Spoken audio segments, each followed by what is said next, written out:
Mr. Secretary, help us get this straight. At what point during your hospital stay did you or your staff decide that the president should know about your hospitalization?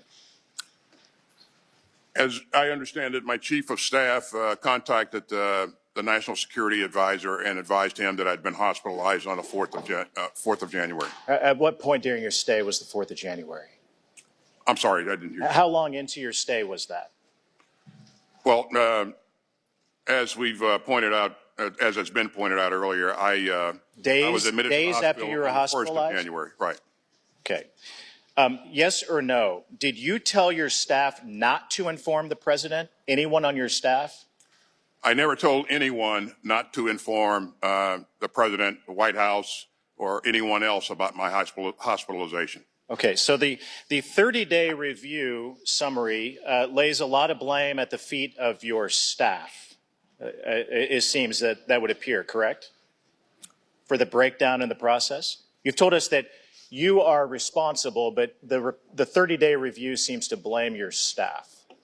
Well, the 30-day review pointed out that that there were some missteps, but there was never any ill intent or an intent to obfuscate. So, 1 year ago, you told me in this hearing room you had no regrets about what happened in Afghanistan. Do you regret what happened here?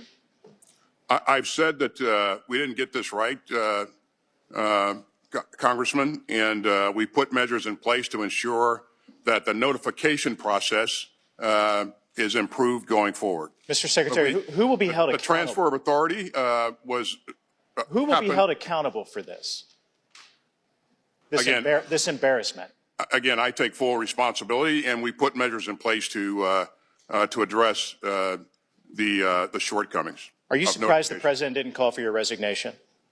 I'm surprised, but are you surprised that he didn't call for your resignation? The president has expressed full faith and confidence in me. So you're not surprised that he didn't call for your resignation? Is it typical that the president would go 3 days without talking to his Secretary of Defense? Is that typical, or is that a regular posture? Do you usually go days without talking to the commander-in-chief? I mean, that can happen. It depends on whether or not the president's on travel. If I'm on travel, there are times when we do go days without direct communication. So the big issue for me here is either the president is that aloof or you are irrelevant. Which one is it, Mr. Secretary? That the president would go 3 days without knowing that his Secretary of Defense is not on the job? It's neither. The president is not aloof, and I participate in all of the.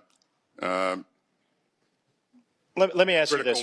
On January 2nd, while you were in the hospital, President Biden was vacationing in the Caribbean.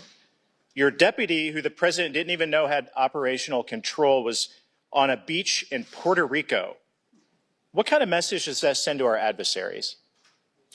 The key piece is that, number one, the deputy has the ability to, she has access to secure communications. She has the ability to participate in decision-making processes from wherever she is. Mr. Secretary, our adversaries should fear us, and what you've done has embarrassed us. And let me sum this up by this. A leading Chinese propaganda outlet said that what happened to you exposed, quote, internal chaos. A leading Russian propaganda outlet said that your disappearance, quote, effectively compromised the gentleman's time's expired. Chair now recognizes the You've embarrassed us. Chair now recognizes the ranking member.